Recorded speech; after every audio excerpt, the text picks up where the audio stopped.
কোনো রকম চালের গুঁড়া বা ছাদ ছাড়াই 100% নো ফেল ফুলকু ফুলকু চিতই পিঠা আজকে তোমাদেরকে তৈরি করে দেখাবো একদম সহজভাবে কম সময়ের মধ্যে।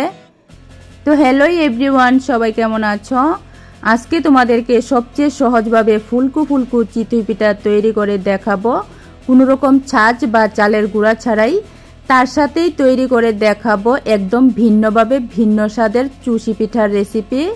একদম সহজভাবে কম সময়ের মধ্যে দুইটা দারুণ রেসিপি আজকে তোমাদেরকে তৈরি করে দেখাবো। আশা করছি আমার আজকের রেসিপি তোমাদের খুব বেশি ভালো লাগবে। তো যদি একটু ভালো লেগে থাকে তাহলে প্লিজ একটা লাইক করে দিও আর আমার চ্যানেলটাকে সাবস্ক্রাইব করে দিও। তো চলো রেসিপিটা দেখে নাও। প্রথমে দেখো আমি এখানে মিডিয়াম সাইজের একটা বাটি দিয়ে 1 বাটি আতপ চাল নিয়েছি চিতই পিঠার জন্য। চালটাকে আমি 2-3 বার জল পাল্টে ভালো করে ধুয়ে নিয়েছি। এখন এই চালের মধ্যে দিয়ে দিচ্ছি আমি গরম জল। গরম জলটা দিয়ে চালের সাথে ভালো করে মিশিয়ে নিতে হবে। গরম জল দিয়ে চালটাকে ভিজিয়ে রাখলে বেশিক্ষণ সময় ভিজাতে হয় না। 20 থেকে 30 মিনিটের মধ্যে চালটা ভিজে একদম নরম হয়ে যাবে। যদি তোমাদের হাতে সময় থাকে তাহলে কিন্তু তোমরা নর্মাল জলের মধ্যে 1.5 ঘন্টা থেকে 2 ঘন্টা ভিজিয়ে রাখতে পারো। যেহেতু আমি কম সময়ে সহজভাবে তৈরি করব তাই কিন্তু আমি গরম জল দিয়ে ভিজিয়েছি। এখন আধা ঘন্টার জন্য ভিজিয়ে রাখবো। আর এই আধা ঘন্টার মধ্যে আমি তোমাদেরকে একদম ভিন্নভাবে ভিন্ন স্বাদের চুষি পিঠা তৈরি করে দেখাবো। একদম সহজভাবে কম সময়ের মধ্যে, খেতে কিন্তু দারুণ টেস্টি হয়। তো আজকে চুষি পিঠা তৈরি করার জন্য প্রথমে আমি গ্যাস ওভেনে একটা কড়াই বসিয়েছি। কড়াইয়ের মধ্যে আমি দিয়ে দিচ্ছি ছোট বাটি দিয়ে 1 বাটি সুজি। সুজিটাকে মিডিয়াম টু লো আঁচের মধ্যে হালকা 2-3 মিনিট একটু ভেজে নিতে হবে, যাতে সুজির যে একটা কাঁচা গন্ধ থাকে সেটা যাতে না থাকে। তার জন্য সুজিটাকে 2-3 মিনিট একটু ভেজে নিতে হবে। তো দেখো সুজিটাকে আমি 2-3 মিনিট হালকা একটু ভেজে নিয়েছি। তারপর একই বাটি দিয়ে দেব আমি 2 বাটি দুধ। এখানে আমি জাল করা দুধ নিয়েছি। আমার দুধটা আগে থেকে জাল করা ছিল। দুধের পরিবর্তে তোমরা জল দিয়েও তৈরি করতে পারো, তবে খেয়াল রাখবে যতটুক সুজি নেবে তার ডবল কিন্তু দুধ বা জল দিতে হবে। দুধের সাথে সুজিটাকে একটু ভালো করে মিশিয়ে নিয়েছি। তারপর আমি দিয়ে দিচ্ছি চামচ দিয়ে 1 চামচ ঘি। ঘিয়ের পরিবর্তে তোমরা এখানে 2 চামচ সাদা তেল দিতে পারো, তবে ঘি দিলে টেস্ট বেশি ভালো হয়। তারপর 1 চিমটি পরিমাণ দিয়েছি আমি লবণ। এখন লো আঁচে এই সুজির ডোটাকে তৈরি করে নিতে হবে। সুজিটাকে অনবরত নাড়াচাড়া করে একটা ডো তৈরি করে নিতে হবে। বেশিক্ষণ সময় লাগে না, 2 থেকে 3 মিনিটের মধ্যেই দেখবে নাড়াচাড়া করতে করতে সুজিটা এরকম সুন্দর একটা ডোতে পরিণত হয়ে গেছে। তখনই কিন্তু এই সুজির ডোটা গ্যাসটা বন্ধ করে নামিয়ে নিতে হবে। তো দেখো সুজির ডোটা নামিয়ে আমি একটা থালার মধ্যে একটু ভালো করে ছড়িয়ে দিচ্ছি, যাতে তাড়াতাড়ি ঠান্ডা হয়ে যায়। কারণ গরম অবস্থাতে কিন্তু সুজির ডোটা মাখা যাবে না, তাই ছড়িয়ে দিলে তাড়াতাড়ি ঠান্ডা হয়ে যাবে। তো দেখো 5 মিনিটের মতো রেখেছিলাম। এখন হাতের মধ্যে একটু ঘি লাগিয়ে এই ডোটাকে মেখে নিতে হবে।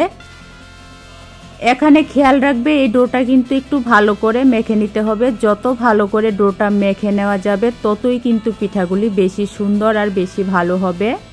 তো দেখো আমি একটু সময় নিয়ে ভালো করে সুজির ডোটাকে মেখে এরকম সফট করে নিয়েছি। তারপর এখন এই ডোয়ের থেকে অল্প অল্প করে নিয়ে পিঠাগুলি তৈরি করে নিতে হবে। তোমরা একটু মনোযোগ দিয়ে দেখলে যে কেউ কিন্তু খুব সহজভাবে কম সময়ের মধ্যে এই পিঠার রেসিপিটা তৈরি করে পরিবেশন করতে পারো। এই চুষি পিঠার রেসিপিটা কিন্তু একদমই ভিন্ন, খুবই টেস্টি আর খুবই মজার হয়।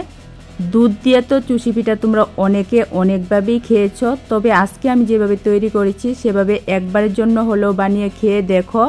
গ্যারান্টি দিয়ে বলছি সবারই মন জয় করবে। এভাবে দেখো হাতের মধ্যে অল্প অল্প করে নিয়ে ডলে ডলে কিন্তু পিঠাগুলি আমি তৈরি করে নিচ্ছি। সেকেন্ডের মধ্যেই কিন্তু একটা পিঠা তৈরি হয়ে যায়, একদম বেশি সময় লাগে না। তোমরা যখন তৈরি করবে তখনই বুঝতে পারবে কত সহজভাবে এই পিঠাগুলি তৈরি হয়ে যায়। এভাবে দেখো আমি সবগুলি পিঠা তৈরি করে নিয়েছি। কত সুন্দর হয়েছে দেখে নিশ্চয়ই বুঝতে পারছো। তারপর গ্যাস ওভেনে আমি একটা লোহার কড়াই বসিয়েছি। কড়াইয়ের মধ্যে আমি দিয়ে দিচ্ছি 1 থেকে 1.5 কাপের মতো সাদা তেল। তেলটাকে ভালো করে গরম করে নিতে হবে। তেলটা যখন ভালো করে গরম হয়ে যাবে তখন কিছু পিঠা এভাবে দিয়ে দিতে হবে তেলের মধ্যে। দেওয়ার সাথে সাথে কিন্তু নাড়াচাড়া করা যাবে না, একটু সময় পর হালকা করে এগুলিকে একটু নাড়াচাড়া করে ভেজে নিতে হবে। তো দেখো এরকম একটু হালকা কালার করে কিন্তু আমি ভেজে নিয়েছি। তোমরা চাইলে কিন্তু আরেকটু কড়া কালার করে ভেজে নিতে পারো, আরেকটু লাল লাল করেও ভেজে নিতে পারো। তো এভাবে একটু সাদা কম কালার করে ভাজলে দেখতে সুন্দর লাগে।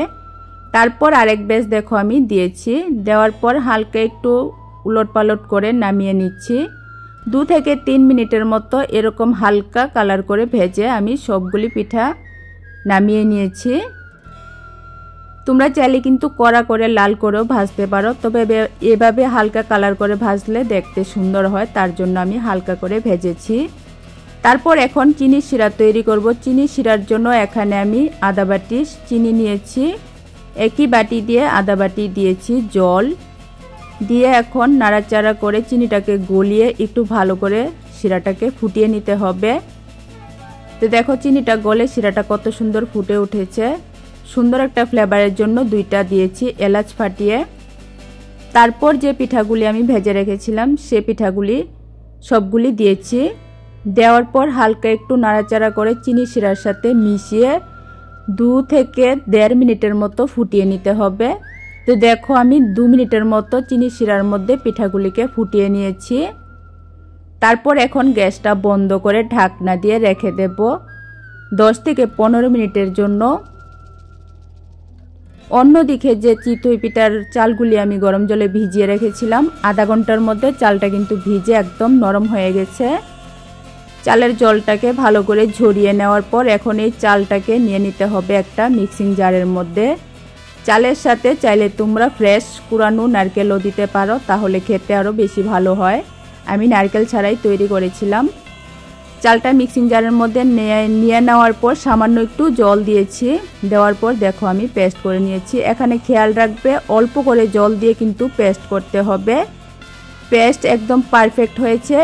হাতের মধ্যে একটু নিয়ে যখন দেখবে এরকম একটু আঠা আঠা হয়েছে তখনই বুঝে নিতে হবে চালের পেস্ট একদম পারফেক্ট হয়েছে।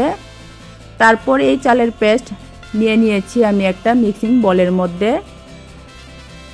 এখন দিয়ে দিচ্ছি আমি পরিমাণ মতো লবণ, দিয়ে এই চালের পেস্টের সাথে ভালো করে মিশিয়ে নিতে হবে। দেখো 1 বাটি কাঁচা চাল আধা ঘন্টার জন্য গরম জলের মধ্যে ভিজিয়ে ঝটপট কিন্তু এই চিতই পিঠাগুলি তোমরা তৈরি করে নিতে পারো। খুবই ফুলকো ফুলকো স্পঞ্জি নরম জালিদার হয়। তো দেখো ব্যাটারটা মনে হচ্ছিল অনেকটাই ঘন, তার জন্য আমি আর একটু জল দিয়েছি। এই চিতই পিঠার ব্যাটারটা কিন্তু একটু পাতলা রাখতে হবে, বেশি ঘন করলে কিন্তু পিঠাগুলি ভালো হবে না। তো ব্যাটারটা আমি কীরকম রেখেছি সেটাও আমি তোমাদেরকে দেখিয়ে দিচ্ছি। দেখো একদমই বেশি পাতলাও না জলের মতো, আবার একদমই বেশি ঘনও না। দেখো হাতার পেছনে এরকম একটা পাতলা লেয়ার পড়েছে, আশা করি দেখে নিশ্চয়ই বুঝতে পারছো। সবশেষে ব্যাটারের মধ্যে আমি দিয়ে দিচ্ছি আধা চামচ বেকিং পাউডার। বেকিং পাউডার দিলে পিঠাগুলি খুবই সুন্দর ফুলবে আর একদমই স্পঞ্জি জালিদার হবে। ব্যাটারটা দিয়ে ভালো করে মিশিয়ে নিতে হবে। দেখো বেকিং পাউডার দেওয়ার ফলে ব্যাটারটা কিন্তু অনেকটাই ফুলে ঘন হয়ে গেছে। আজকের পিঠাগুলি আমি তৈরি করব আপ্পাম প্যানের মধ্যে। আপ্পাম প্যানের মধ্যে তৈরি করলে পিঠাগুলি কিন্তু খুবই সুন্দর হবে। কোনো রকম মাটির ছাদ ছাড়াই কিন্তু আজকে আমি আপ্পাম প্যানের মধ্যে পিঠাগুলি তৈরি করেছি। খুবই টেস্টি আর খুবই ফুলকু সুন্দর হয়েছিল। আপ্পাম প্যানটা একটু গরম হয়ে যাওয়ার পর আমি 2 চামচ তেল আর 2 চামচ জল ভালো করে মিশিয়ে খুবগুলির মধ্যে একটু ভালো করে দিয়ে তেল আর জলটা লাগিয়ে নিয়েছি। তারপর দেখো ব্যাটারটা আমি দিয়েছি সবগুলি খুপের মধ্যে। দেওয়ার পর এখন ঢাকনা দিয়ে লো আঁচে বসিয়ে রাখতে হবে 2 থেকে 3 মিনিটের জন্য। আমি 3 মিনিট বসিয়ে রেখেছিলাম। 3 মিনিট পর ঢাকনাটা উঠিয়ে আমি তোমাদেরকে দেখাচ্ছি। দেখো কত সুন্দর চিতই পিঠাগুলি ফুলকু ফুলকু জালিদার হয়েছে, দেখতে কত কিউট আর কত সুন্দর হয়েছে। পিঠাগুলি আমি তোমাদেরকে নামিয়ে একদম কাছ থেকে দেখিয়ে দিচ্ছি। কত সুন্দর ফুলকু চিতই পিঠা হয়েছে, একদমই কম সময়ের মধ্যে সহজভাবে। হঠাৎ কিন্তু পিঠা খাওয়ার ইচ্ছা হলে ঝটপট কিন্তু চাল ভিজিয়ে এরকম পিঠাগুলি তোমরা তৈরি করে নিতে পারো। কোনো রকম ছাঁচ বা কোনো রকম চালের গুঁড়া ছাড়াই এক বাটি কাঁচা চাল হালকা গরম জলের মধ্যে আধা ঘন্টা ভিজিয়ে রাখলেই কিন্তু আধা ঘন্টার মধ্যে এরকম ফুলকো ফুলকো স্পঞ্জি জালিদার চিতই পিঠা তোমরা তৈরি করে চায়ের সাথে অথবা খেজুরের গুড়ের সাথে পরিবেশন করতে পারো। দেখো পিঠাগুলি একদমই কিন্তু স্পঞ্জি, ভিতরে কিন্তু একদম কেকের মতো। অন্যদিকে যে চুষি পিঠাগুলি আমি চিনি শিরার মধ্যে ঢাকনা দিয়ে রেখেছিলাম সেগুলি দেখো চিনি শিরাটা কিন্তু একদমই পুরোপুরি টেনে নিয়েছে আর পিঠাগুলি কিন্তু অনেকটাই ফুলে উঠেছে। এই চুষি পিঠাগুলি একটু ঠান্ডা হয়ে যাওয়ার পরই কিন্তু খেতে বেশি ভালো লাগে। তো আজকে আমার এই চুষি পিঠা আর চিতই পিঠার রেসিপি তোমাদের কেমন লেগেছে অবশ্যই কমেন্ট করে জানিও। ভালো লাগলে লাইক কমেন্ট শেয়ার করো, চ্যানেলটাকে সাবস্ক্রাইব করে দিও। আবারও আরেকটা রেসিপি নিয়ে আসবো। আজকের জন্য টাটা।